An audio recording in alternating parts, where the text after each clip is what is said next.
नमस्कार साथियों, स्वागत है आपका। आज हम 22 मार्च एनटीपीसी के 22 मार्च के फर्स्ट शिफ्ट में जो प्रश्न आए हैं उनको करने वाले हैं। तो जिनके पेपर 22 मार्च को हो चुके हैं इस फर्स्ट शिफ्ट में तो वो भी देख सकते हैं, और जिनके आने वाले एग्जाम है तो ये देख सकते हैं कि किस प्रकार का पैटर्न आ रहा है जीके का।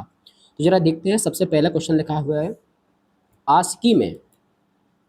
आस्की में सी का अर्थ कोड है जिसका उपयोग किसके लिए किया जाता है।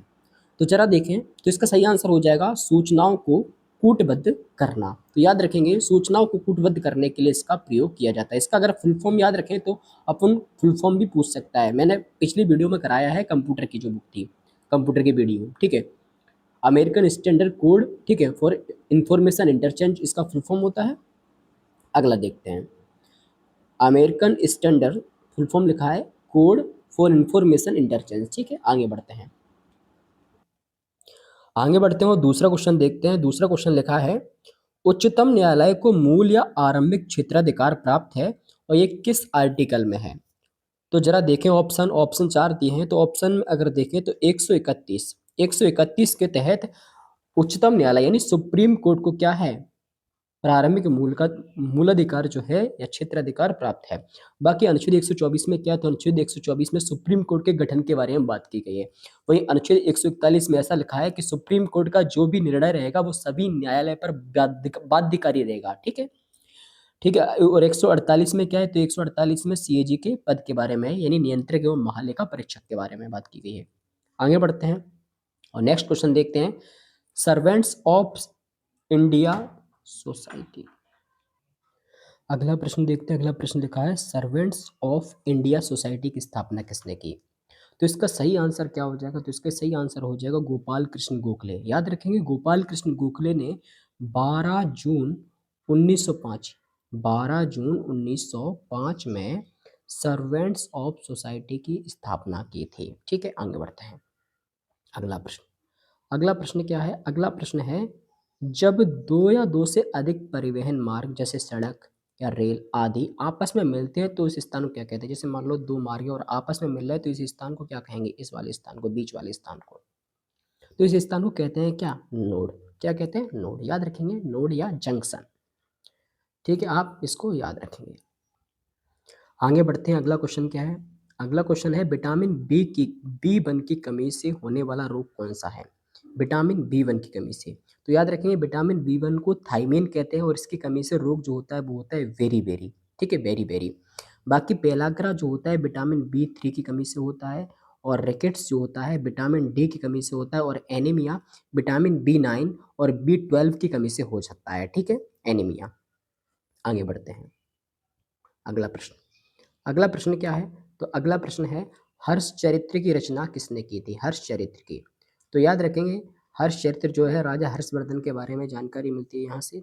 और इसकी जो रचना की थी वो क्या किसने की थी, तो वो की थी बाणभट्ट ने। किसने की थी, बाणभट्ट। ये बाणभट्ट जो थे, ये बाणभट्ट हर्षवर्धन के राज कवि थे, ये भी आपको याद रखना है। और हर्षवर्धन का जो समय है वो 606 से 647 ईस्वी के बीच में है, ये भी आपको याद रखना है। और यह याद रखना है कि जो हर्षवर्धन थे वो वर्धन वंश के थे। साथ में बाणभट्ट की एक और प्रसिद्ध पुस्तक है, उपन्यास, जिसका नाम है कादम्बरी, ये भी याद रखेंगे। आगे बढ़ते हैं नेक्स्ट क्वेश्चन। नेक्स्ट क्वेश्चन देखते हैं। तो नेक्स्ट क्वेश्चन है ताजमहल किस राज्य में स्थित है। काफ़ी सरल क्वेश्चन है। ताजमहल किस राज्य में है, तो उत्तर प्रदेश में है, ठीक है। आपको याद रखना है क्योंकि ताजमहल कहाँ है, आगरा शहर में। आगरा किस शहर में है, तो आगरा है उत्तर प्रदेश में। ताजमहल किसने बनवाया, ताजमहल बनवाया था शाहजहां ने, ठीक है। जहांगीर के लड़के का नाम शाहजहां था। इससे और क्वेश्चन और पूछे जा सकते हैं, जैसे कि मान लीजिए कि ताजमहल की शुरुआत, बनने की शुरुआत कब की गई, 1632 में। ये बनकर तैयार कब हुआ, तो 1653 में, ठीक है। ये भी पूछ सकता है। साथ में और भी क्वेश्चन पूछ सकते हैं, जैसे क्या पूछ सकता है ताजमहल के बारे में, ये पूछ सकता है कि जो ताजमहल है इसको यूनेस्को ने विश्व धरोहर स्थल कब घोषित किया, तो आंसर हो जाएगा 1913 से, ठीक है। एक क्वेश्चन और पूछ सकता है कि ताजमहल के मुख्य वास्तुकार कौन थे, तो ताजमहल के मुख्य वास्तुकार जो थे वो उस्ताद अहमद लाहौरी थे। कौन थे, अहमद लाहौरी। तो इस प्रकार के क्वेश्चन ताजमहल से पूछे जा सकते हैं। ये ताजमहल आगरा में यमुना नदी के तट पर स्थित है। आगे बढ़ते हैं। अगला क्वेश्चन, अगला प्रश्न जो है वो है 101वें संविधान संशोधन के तहत अंतरराज्यीय पर नियम बनाने की शक्ति किसके पास है? तो जरा इसको देखते, तो इसका आंसर हो जाएगा संसद। तो इसका आंसर क्या हो जाएगा? संसद। तो संसद के पास है। ठीक है, आगे बढ़ते हैं, अगला क्वेश्चन आगे बढ़ते हैं और अगला क्वेश्चन क्या है वो अब देखते हैं। तो अगला क्वेश्चन देखते हैं, नवा क्वेश्चन लिखा है, दिल्ली सल्तनत के अंतर्गत दीवाने रियासत विभाग का मुख्य कार्य क्या था? तो इसका सही आंसर हो जाएगा बाजार और कीमतों पर नियंत्रण।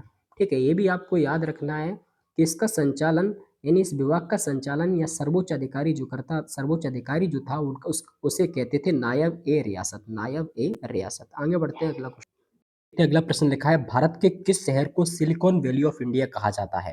तो इसका सही आंसर हो जाएगा बेंगलुरु। चौथा ऑप्शन जो आपको दिख रहा है बेंगलुरु, ये आपका सही आंसर हो जाएगा। आगे बढ़ते हैं, अगला क्वेश्चन क्या है? तो अगला 11वां क्वेश्चन देखें क्या लिखा है।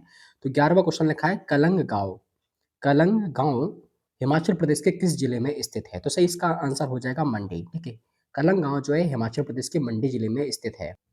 इसके बारे में आपको ये भी याद रखना है कि ये परासर क्षेत्र में स्थित एक छोटा सा पृथक गांव है जो अपनी पारंपरिक पहाड़ी वास्तुकला, यानी कह सकते हैं लकड़ी और पत्थर के घर के लिए प्रसिद्ध है कलंग गांव। आगे बढ़ते हैं, अगला क्वेश्चन क्या है वो देखते हैं।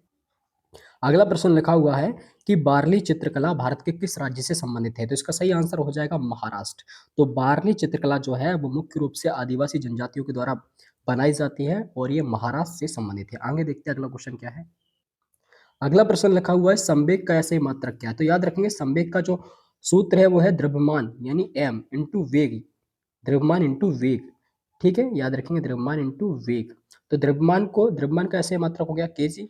ठीक है, क्या हो गया केजी। और वेग का होता है मीटर प्रति सेकंड, तो केजी और मीटर प्रति सेकंड। तो हो जाएगा आपका बी वाला ऑप्शन सही। ठीक है, आगे बढ़ते हैं, अगला क्वेश्चन क्या है। तो अगला क्वेश्चन लिखा है, विंडोज 11 में control plus plus shift plus ESC shortcut की क्या करती है? तो इसका सही आंसर हो जाएगा टास्क मैनेजर खोलती है। आगे बढ़ते हैं, अगला क्वेश्चन क्या है, अगला क्वेश्चन देखते हैं। अगला क्वेश्चन लिखा हुआ है, बगराम एयरवेस मुख्य रूप से कहाँ है? तो इसका सही आंसर हो जाएगा अफगानिस्तान। याद रखेंगे कि बगराम एयरवेस जो है अफगानिस्तान के परवान प्रांत में राजधानी जो काबुल है इसकी, वहां से 60 किलोमीटर दूर स्थित है और ये अफगानिस्तान का सबसे बड़ा महत्वपूर्ण सैन्य हवाई अड्डा रहा है और जिसे 1950 के दशक में सोवियत संघ ने बनाया था। याद रखेंगे, ये भी याद रखेंगे कि 2001 में तालिबान शासन गिरने के बाद यहाँ 20 साल तक 2021 तक अमेरिका और नाटो का मतलब ये मुख्य परिचालन केंद्र रहा है ये एयरवेस। और ये भी याद रखेंगे जुलाई 2021 में अमेरिका के चले जाने के बाद अब इस पर कंट्रोल हो गया है तालिबान का। आगे बढ़ते हैं, अगला क्वेश्चन क्या है बोले देखते हैं। अगला क्वेश्चन लिखा हुआ है, 2025 ITTF mixed team world cup Chengdu का विजेता कौन है? तो इसका सही आंसर हो जाएगा चीन। ठीक है, तो यार ये भी याद रखेंगे कि चीन ने फाइनल में जापान को 8-1 से हराकर ये लगातार तीसरी बार 2023, 24 और 2025 में ये खिताब अपने नाम किया है। और ये टूर्नामेंट जो हुआ था 7 दिसंबर 2025 को चीन के चेंदू नामक शहर में हुआ था। आगे बढ़ते हैं, अगला क्वेश्चन क्या है। अगला क्वेश्चन लिखा हुआ है, तापीय प्रदूषण का सबसे सामान्य कारक या प्रदूषक कौन सा है? तो इसका सही आंसर हो जाएगा शीतलक के रूप में उपयोग किया गया गर्म पानी। तो जब औद्योगिक संयंत्र गर्म पानी को बिना ठंडा किए जलाशयों में छोड़ते हैं तो पानी का तापमान बढ़ जाता है जिसे तापीय प्रदूषण कहते हैं। आगे देखते हैं अगला क्वेश्चन क्या। तो अगला प्रश्न लिखा है, वित्त वर्ष 2026 में भारत की मुद्रास्फीति दर के लगभग कितना रहने का अनुमान है? तो ये आंसर आप देखेंगे 2 से 3% भी हो सकता है, लेकिन आप इसका आंसर सही से देखना, चेक करना एक बार गूगल पर क्या हो सकता है। आगे देखते हैं अगला क्वेश्चन क्या लिखा है। तो अगला क्वेश्चन है, मैकेनिकल कंप्यूटर का जनक किसे कहा जाता है? मैकेनिकल कंप्यूटर का जनक, तो इसका सही आंसर हो जाएगा चार्ल्स बेबेज। ठीक है, कंप्यूटर के पितामह कहा जाता है इनको। आगे बढ़ते हैं, अगला क्वेश्चन क्या है। तो 2024 के आंकड़ों के अनुसार मध्य आयु के आधार पर दुनिया का सबसे युवा देश कौन सा है? तो ये हो जाएगा नाइजर। ठीक है, नाइजर देश ये हो जाएगा। यहाँ पर काफी कम कह सकते हैं, आधी से ज्यादा जनसंख्या जो है युवा है, 15 से 16 साल से कम की है आधी से ज्यादा संख्या उम्र इनकी।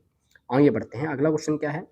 अगला क्वेश्चन है, उच्च न्यायालय किस अनुच्छेद के अंतर्गत रिट जारी करता है? तो आंसर हो जाएगा 226। देखो सुप्रीम कोर्ट होता है तो सुप्रीम कोर्ट रिट जारी करता है अनुच्छेद 32 के तहत, लेकिन उच्च न्यायालय हाई कोर्ट जारी करता है अनुच्छेद 226 के तहत। और अनुच्छेद 131 में क्या है? तो अनुच्छेद 31 में सुप्रीम कोर्ट के मूल क्षेत्राधिकार है, अनुच्छेद 224 में हाई कोर्ट के गठन की बात की गई है, तो आपको याद रखना है। आगे बढ़ते हैं, अगला क्वेश्चन क्या है। अगला क्वेश्चन है, भारत में कार्बन क्रेडिट लक्ष्य पूरा न करने पर कितना जुर्माना लगाया जाता है? तो इसका सही आंसर हो जाएगा बाजार मूल्य का दोगुना। आगे बढ़ते हैं, अगला प्रश्न क्या है? तो अगला प्रश्न है VBG ग्राम जी अधिनियम 2025 के अनुसार ग्रामीण परिवारों को कितने दिनों के रोजगार की वैधानिक गारंटी दी गई है? तो इसका सही आंसर हो जाएगा 125 दिन। पहले 100 दिन हुआ करती थी, लेकिन अब 125 दिन होने लगी है। ठीक है, आगे बढ़ते हैं। अगला क्वेश्चन है कि सुप्रीम कोर्ट ने 2025 में अनुच्छेद 143 के तहत किस विषय पर परामर्शकारी राय दी है? तो इसका सही आंसर क्या हो जाएगा? तो इसका सही आंसर हो जाएगा विधेयकों पर सहमति देने की राज्यपाल और राष्ट्रपति की शक्तियां। आगे बढ़ते हैं। नेक्स्ट क्वेश्चन क्या है? तो नेक्स्ट क्वेश्चन क्या है देखते हैं। नेक्स्ट क्वेश्चन है अमीर खुसरो ने अपने साहित्य के लिए मुख्य रूप से किस भाषा का प्रयोग किया? तो इसका सही आंसर हो जाएगा फारसी। ये भी याद रखेंगे, अमीर खुसरो ने हिंदवी भाषा का भी काफी प्रयोग किया है और अमीर खुसरो को तोता हिंद के नाम से भी जाना जाता है। आगे बढ़ते हैं। Next question.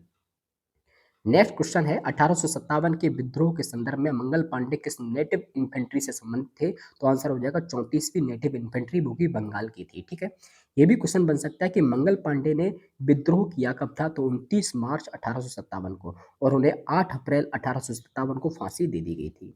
आगे बढ़ते हैं। नेक्स्ट क्वेश्चन क्या है? तो नेक्स्ट क्वेश्चन है जनवरी 2025 में अमेरिका और अल्जीरिया के बीच किस क्षेत्र में एमओयू पर हस्ताक्षर किए गए? तो आंसर हो जाएगा सैन्य। ठीक है, अगला प्रश्न देखते हैं। अगला प्रश्न है कन्नौज पर वर्चस्व के लिए पाल, प्रतिहार और राष्ट्रकूट के बीच हुए संघर्ष को क्या कहा जाता है? तो सही आंसर हो जाएगा त्रिपक्षीय संघर्ष कहा जाता है।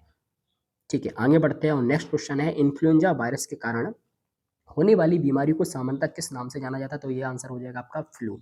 ठीक है, तो ये कुछ क्वेश्चन थे जो कि 22 मार्च के फर्स्ट शिफ्ट में आए हैं। अगर आपको वीडियो पसंद आई है तो वीडियो को लाइक करें, चैनल को सब्सक्राइब करना ना भूलें। Thank you so much.